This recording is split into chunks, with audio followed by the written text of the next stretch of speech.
Jammu Kashmir digital के साथ ज़फ़ीर राठौर मुजफ्फराबाद से एक बार फिर आपकी खिदमत में हाजिर हूँ। चंद रोज़ कबल एक आल पार्टीज कॉन्फ्रेंस हुई जिसमें एक साइफर सामने आया। अब साइफर सामने आने के बाद एक्शन कमेटी की जानिब से एक रद्द अमल दिया गया है। तो आज प्राइम मिनिस्टर आज़ाद कश्मीर ने जो बयान दिया उसमें ये कहा है कि चोर की दाढ़ी में तिनका। अगर साइफर में एक्शन कमेटी का नाम नहीं लिया गया तो एक्शन कमेटी ने उस पर रद्द अमल क्यों दिया। इस हवाले से बात करने के लिए मेरे साथ मौजूद हैं core member action committee Shaukat Nawaz Mir साहब। जी शौकत साहब, चोर की दाढ़ी में तिनका, क्या जरूरत पड़ी आपको रद्द अमल देने की जब पार्टियों ने आपका नाम नहीं लिया या किसी जगह एक्शन कमेटी का नाम नहीं आया? सर अल्हम्दुलिल्लाह जम्मू कश्मीर ज्वाइंट अवामी एक्शन कमेटी के जो लोग हैं बड़े समझदार, सुलझे हुए, सियाने लोग हैं। जिस वक्त ये साइफर सामने आया तो जाहिर बात है हमें पता था कि इस वक्त वज़ीर आज़म अनवर और हक साहब अपने इक़्तिदार को किस तरीके से बचाएंगे।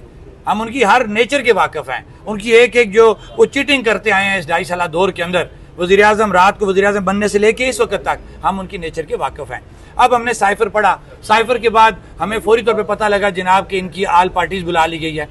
आप मुझे बताएं ना कि इतनी क्या परेशानी थी इनको कि साइफर आया, ऊपर से आल पार्टीज भी अर्जेंट बुला ली गई। फिर जो आप बात करेंगे मैं भी साबित करूंगा। ये हमें कहते हैं ये चोर की दाढ़ी में तिनका, हमें ये चोर कहते हैं, मैं इनको डाकू कहता हूँ। ये रियासत के डाकू हैं, इन्होंने रियासत पे डाका डाला। 78 साल से ये रियासत को लूट रहे हैं। अब इन डाकुओं की मैं आपको बताता हूं कि साइफर जो है, साइफर के अंदर एक्शन कमेटी का तस्करा है, उसके मुतल्लिका इवेंट का तस्करा है या नहीं है। ये डॉक्यूमेंट अगर आप देख लेंगे वही है डॉक्यूमेंट है। जी बिल्कुल, गलत तो नहीं है, क्योंकि अब इसी को मैं पढ़ने जा रहा हूं। इसका ये देख लें जी, आप भी देख लें। 4S है, स्ट्रीट एक्शन।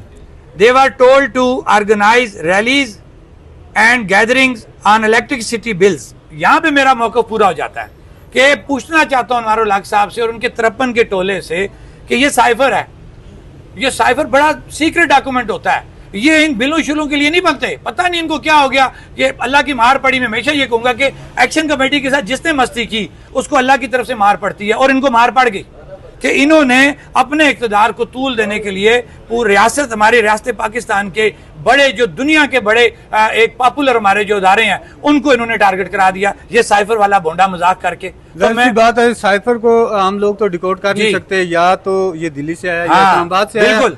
तो आप अगर इस साइफर को गलत तस्लीम करते हैं तो आप इनके खिलाफ अदालत क्यों नहीं जाते? बिल्कुल, हम अदालत में भी जाएंगे, हम हर जगह पे जाएंगे। अभी तो हमने फिलहाल वज़ीर आज़म Pakistan, chief of army staff, DG ISI से हमने ये रिक्वेस्ट की है कि फिल 4 ये जो ड्रामाबाजी की है 2 नंबर साइफर को सामने ला के उसकी इंक्वायरी की जाए। अब मैं से आगे चलता हूँ कि जो सवाल आपका या अनवर हक साहब का है कि इसके अंदर इलेक्ट्रिसिटी बिल का जिक्र आ गया। बिल्कुल आ गया। और अब मैं इसका जब उर्दू पढ़ूंगा, क्योंकि मेरी नहीं इतनी इंग्लिश ठीक, लोग भी इतने नहीं पढ़े लिखे।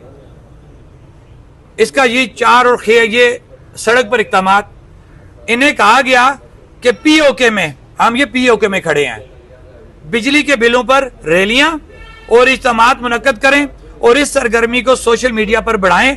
मजीद कहा गया कि इसी मसले को जेनवा में होने वाले UNHRC इजलास के दौरान उठाएं, ज़िमनी तकरीबात NGOs के जरिए और प्रेस के सामने। कि साइफर के अंदर, आज़ाद कश्मीर के अंदर जो इस वक्त एक अफरा तफली अनरेस्ट है वो क्या है कि जिस ये कहते हैं ना जी कैसी को, ये कहते हैं जी अगर बिजली बिलों का यहाँ मसला ही नहीं है, साइफर वैसे ही आप उसको उसका जोड़ रहे हैं। हम ये कह रहे हैं कि रियासत के अंदर अनरेस्ट है आप लोगों की गलत पॉलिसियों की वजह से, कि अगर आप लोगों ने एक्शन कमेटी के चार्टर ऑफ डिमांड को प्रॉपर वक्त पे एड्रेस किया होता तो 29 सितंबर की चार्टर ऑफ डिमांड भी तो एक्शन कमेटी का बढ़ता जा रहा है, पहले कुछ और था, बिल्कुल इजाफा हुआ है। वो वजह क्या है कि इन्होंने दिसंबर में बैठ के हमसे 6 माह का टाइम मांगा था, अगर याद हो। 8 दिसंबर से 8 जून तक 6 माह पूरे हो जाते हैं। हमने इस दौरान कोई इजाफा नहीं किया क्योंकि शर्त थी कि हम इजाफा नहीं करेंगे, लेकिन जब 6 माह पूरे हो गए हम इखलाकी तौर पे भरियो जिम्मा हो गए। हम अवाम के पास गए, अवाम की मशावरत थी, अवाम ने कहा ये बेसुकमरान है, ये कभी भी अवाम की बेहतरी का नहीं सोचेंगे, लिहाजा अगर हमने बाहर ही निकलना है, एहतजाज ही करना है तो चार्टर ऑफ डिमांड में इजाफा किया जाए। प्राइम मिनिस्टर ने आज कहे 12 सीटों के हवाले से, अल्फाज में नहीं दोहराऊंगा,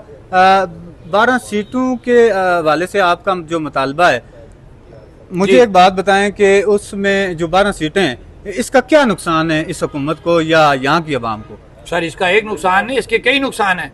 सबसे बड़ा नुकसान कि हमारे नौजवानों के साथ जो मेरिट का कत्लेआम होता है, कि एक आम गरीब का बच्चा जो मेहनत मजदूरी करके अपने बच्चे को पढ़ाता है, उसको वो कॉलेज और यूनिवर्सिटी लेवल तक ले जाता अभी है। तो वो अदालतों ने वो वापस ले लिया। हम तो अदालतों के फैसले से पहले ये रोना रो रहे हैं, हम तो 2.5 साल से रो रहे हैं। तो अभी इसको क्यों जरूरत पड़ी इनको खत्म करवाने की? सर मैं जो आपको कह रहा हूँ कि सबसे पहला कत्लेआम मेरिट का, कि उन 12 महाजर सीटों के नाम पे जो हमारे पढ़े लिखे नौजवान हैं वो रह जाते हैं, 90% 95% उनका मेरिट हाई अभी होता तो है। कोटा इक्वल हो गया ना सर देखिए ना, इन्होंने तो नहीं किया, अदालत वो में। तो अदालत ने किया। ऐसे ही। उसी के साथ जो दूसरा नुकसान है फाइनेंशियल, जो आपका लॉस है, हम यहाँ पे अस्पतालों में दवाई मांगते हैं, कहते हैं पैसा फाइनेंशियल नहीं है। लॉस से मैं आपको से एक सवाल और करूंगा। 2005 से अभी तक हुकूमत पाकिस्तान ने 350 अरब रुपए जी दिए। इन 12 बाजी, इसमें से 350 अरब रुपए में से 5 अरब लगे माजरीन पे, जी। वो जो माजरीन पाकिस्तान जी है। जी 4 करोड़ इन 20 या 30 कैंपों में लगा है। जी। तो बाकी 344 अरब रुपए 96 करोड़ कहाँ लगे, ये इनसे अब क्यों नहीं पूछते यही- आप? या तो यही तो हमारा पाकिस्तान मुतालबा है। वफाक से आप क्यों नहीं मुतालबा करते कि इसकी तहकीकात होनी सर चाहिए? यही तो हमारा रोना है कि ये ऐसी हुकूमत है कि ना चेयरमैन एहतसाब ब्यूरो का आर्डर होता है, ना चीफ इलेक्शन कमिश्नर का आर्डर होता है। चीफ इलेक्शन कमिश्नर का आर्डर होता तो वो नाअहल वजीर जिसका साबित शुदा स्टेट सब्जेक्ट जो है 2 नंबर आसम शरीफ भट्ट, उसको डी सीट होना चाहिए था। कानूनी तौर पे जब तक कमिश्नर नहीं होगा वो डी सीट नहीं होगा। एहतसाब के हमारे ऐसे केसेस जिनमें साबित शुदा आपके स्टेट सब्जेक्ट 2 नंबर साबित शुदा है, जब तक चेयरमैन एहतसाब ब्यूरो नहीं होगा उस पर कार्रवाई नहीं होगी। आप बताएं हम किसके पास जाके इंसाफ जो है वो ढूंढें? हम इसीलिए जब वफाक को डिस्कस करते हैं उनको हम इंसाफ की बात करते हैं कि आओ देखो कि जो पैसे कश्मीरियों के नाम पे वसूल किए जाते हैं उनके ऊपर क्या अयाशी हो रही है, इस अयाशी को खत्म करने की बात करते हैं। हम कहते हैं ये जो पैसा आ रहा है ये पैसा गरीब अवाम पे लगे, आम अवाम पे लगे, ताकि अवाम जाके खुशहाल। 11 लाख एकड़ मतलूका जो जमीन है जो माजरीन को मिलनी चाहिए जी। थी, आप उस पे बात क्यों नहीं करते? वो सारी ये किसी एक जगह पे आए तो हमारा जो चार्टर ऑफ डिमांड है उसमें क्लियर कट हमने लिखा हुआ है कि 48 से ऑनवर्ड जिन लोगों के जमीनों के मामलात हैं वो सेटल किए जाएं। उसके बाद 89, 90 के हमारे माजरीन जो आज भी कैंपों में जलीलो ख्वार हो रहे हैं, इनको ये नहीं पता कि उनके घर के ऊपर छत है या नहीं है, पीने का पानी है या नहीं है, रोजगार है या नहीं है, और ये बड़े इनको प्यार आ गया माजरीन के साथ। यही पैसा हम इन्हें कहते हैं उस नौसरबाजी बेईमानी को खत्म करो। वही पैसा हमारे इन माजरीन को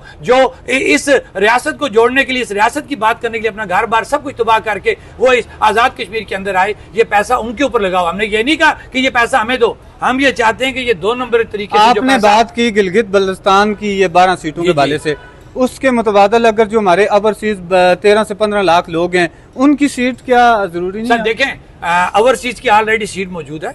अब काम ना हो वो सीट पे बंदा आता किस तरीके से, फिर बात इन्हीं के ऊपर जाती है, वो एक अलग चैप्टर है। तो जहां तक हम कश्मीर की बात करते हैं तो हमने हमेशा 84,000 मुरबा मील की बात की है। जब रियासत की बात होगी गिलगित बल्तिस्तान, आजाद कश्मीर और मकबूजा कश्मीर की भी बात होगी।